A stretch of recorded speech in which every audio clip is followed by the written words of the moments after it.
हिंदी में यह कहानी है। पूरी कहानी पढ़ेंगा, बहुत ही जबरदस्त कहानी है। दोस्तों, आज की कहानी एक ऐसे पति पत्नी के जोड़े की जिंदगी पर बनी हुई है। दोस्तों, अब इस कहानी को स्टार करते हैं। माँ ने कहा, पागल है, शर्म नहीं आती, चल दफा हो जाओ। अपने कमरे में बेटी को तो लड़का चाहिए था। लड़का तो प्यारा है। रीता ने हाँ कर दी। अगले 10 दिन में ही हो गई शादी।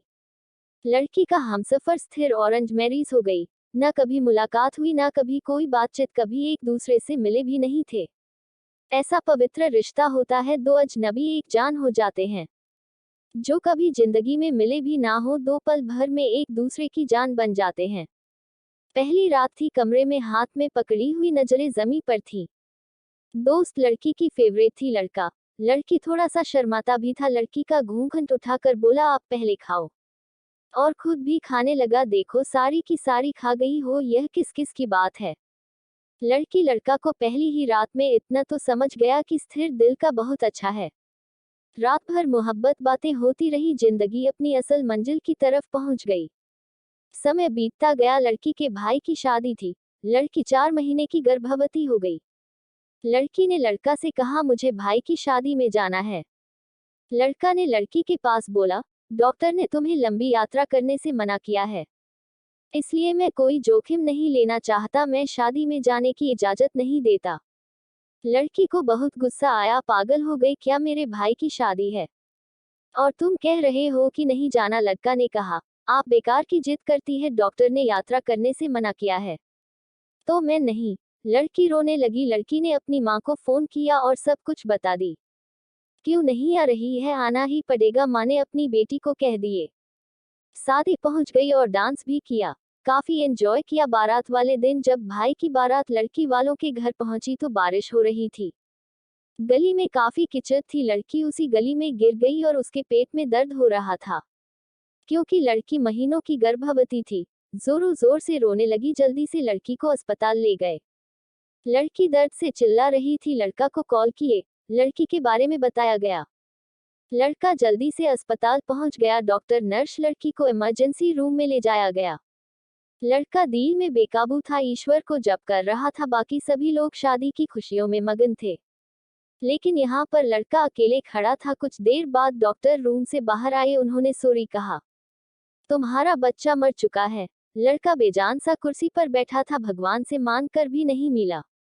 लड़का ने आंसुओं से भीगी हुई पलकों को चूम लिया और कहने लगा, अरे बस मेरी जान, कोई बात नहीं है, बस ऊपर वाले की मर्जी थी, चुप हो जाओ। लड़की खुद को गुनहगार समझ रही थी अपने बच्चे की, और लड़की को लेकर घर चला आया। लड़का, शादी खत्म हुई और सब घर आ गए लड़की को देखने।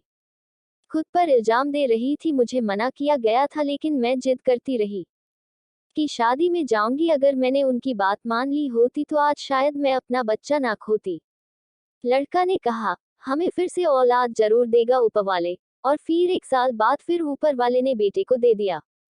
सब बहुत खुश थे। लड़का के 2 भाई और थे। लड़का से अमीर थे। उनका अपना अच्छा ग्रेड का काम था, लेकिन लड़का का छोटा सा होटल था जिससे बस गुजारा हो रहा था।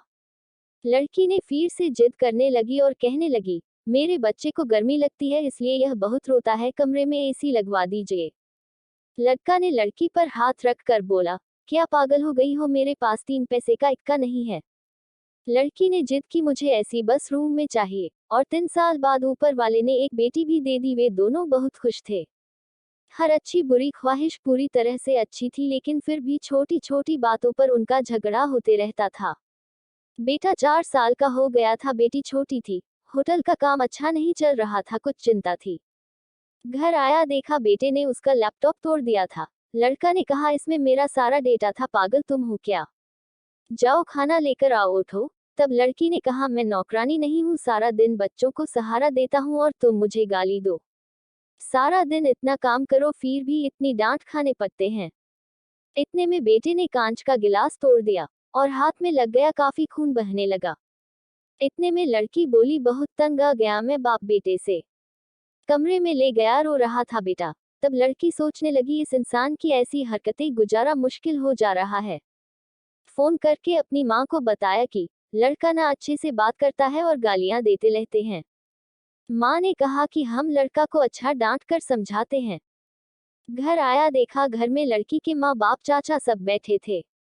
लड़का ने अपने होटल से आया लड़की की तरफ देखा और सबको नमस्ते कहा। उसके बाद बात तो शुरू हो गई। माँ चिल्ला कर बोली, क्यों बेटा तुम खर्चा नहीं देते हो लड़की को? गालियां क्यों देते हो? लड़का को बहुत गुस्सा आया, लड़की को भी गुस्सा आया, वो भी टूट पड़ा। बोली, क्या देती है? महीने में 10,000 देते हो, जिसमें दोनों बच्चों का दूध भी पूरा नहीं होता। एहसान करते हो मुझ पर, अपनी बच्चों पर खर्चा करती हूँ। बहस इतनी बढ़ गई कि सबके सामने लड़का ने लड़की को और कुछ नहीं कहा। लड़की की मां को नहीं हुआ नजरअंदाज, अपनी बेटी को साथ ले गया, दोनों बच्चे भी साथ चले गए। लड़का ने भी नहीं रोका। लड़का पहले से ही अपने होटल की वजह से परेशान था, काम ना होने की वजह से, और अब बनी ये परेशानी। लड़का 2 महीने चला गया गोवा। दोनों ने एक दूसरे से बात तक नहीं की, दोनों टूटे हुए थे। लड़का सोचने लगा, खुद गया है खुद वापस आए। लड़की अकड़न थी, आखिर आ तो जाऊंगी। दिन बीतते गए, 8 महीने बीत गए, कोई बातचीत नहीं हुई। लड़का के एक दोस्त ने कहा, विदेश जाना है तो बताओ, मेरे पास एक ही वीजा है।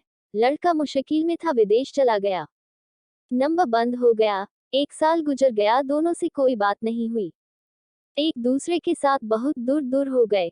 लड़की अपनी भाई से खर्चा लेकर बच्चों के दूध का या फिर जरूरी सामान का रुपए मांगती थी, लेकिन भाई कब तक दे सकते हैं खर्चा, उनके भी अपने बच्चे थे।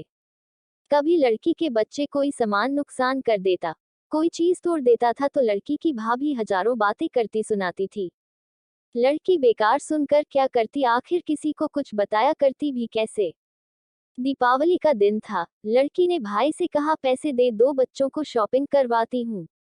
भाभी पास से बोली, बहन साफ सी है, हमारे पास फालतू के पैसे नहीं हैं। एक ही इंसान के साथ गुजारा नहीं तो तलाक लेकर किसी और से शादी कर लो, यहाँ से जाओ। लड़की बेचारी उस दिन बहुत रोई फुट फुट कर। उसे एहसास होने लगा कि अपना जीवन साथी तो मेरे सर का ताज है। लड़का भी दुबई में बच्चों को याद कर बहुत रोता था, लेकिन क्या करे। लड़की पागल, बात कुछ भी नहीं थी, यह क्या कर दिया सोचने लगी। इधर लड़की के भाई ने लड़की के लिए एक आदमी पर बात करने लगे। उस आदमी अपनी पत्नी की मौत देखी थी, उसके 4 बच्चे थे। उसके भाई ने लड़की से कहा, बस लड़के से तलाक ले लो, इस आदमी से शादी करके घर बसा लो अपनी। लड़की की आंखें बड़ी हो गईं आंसुओं से, जल्दी से मोबाइल पर लड़के को फोन लगाया, नंबर बंद, क्योंकि दुबई में लड़का था।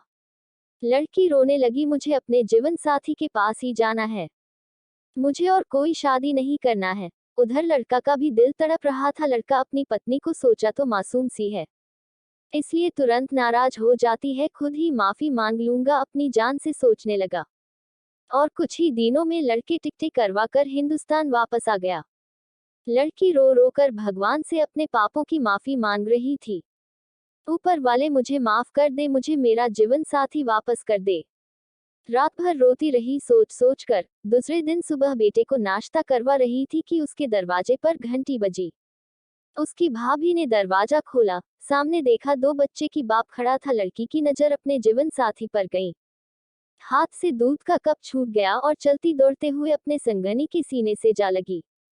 चीख चीख कर रोने लगी, मेरे जीवन साथी, मैं बहुत प्यार करता हूँ, 2 बच्चे की बाप कहाँ गए थे, तुम भी माफ कर दो मेरी जान। फिर अपने बच्चों को प्यार करने लगा।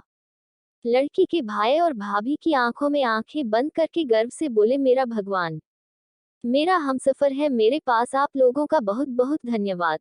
दोनों खुशियों से सारी बातें भूलकर जीने लगे एक साथ, लेकिन वो इस समाज को इतना बता गए, जज्बा में जुदा होना बहुत आसान है, लेकिन जुदा होकर जीना बहुत मुश्किल है।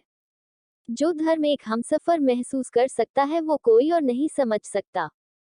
गलत निर्णय लेकर जीवन बर्बाद ना करो, सब समय के साथ साथ बदल जाता है। हाँ, अगर नहीं बदल रहे हैं तो हम सफर पर हैं, अगर कोई नाराज है या घमंड में है तो मना लो, राजी कर लो एक दूसरे को, इससे पहले फिर देर हो ना जाए। अगर इस कहानी किसी के भी दिल में घर बसा ले, आजकल छोटी छोटी बातें पर घर उजड़ रहे हैं, अगर ध्यान न रखा जाए तो ऐसे घर ना उजड़े। दोस्तों, सही कहा ना मैंने? आपकी राय क्या है यह कहानी के बारे में? आप हमें कमेंट करके जरूर बताएं। ऐसी ही और अमेजिंग स्टोरीज को पढ़ने के लिए आप हमारे चैनल विजिट करते रहें। धन्यवाद।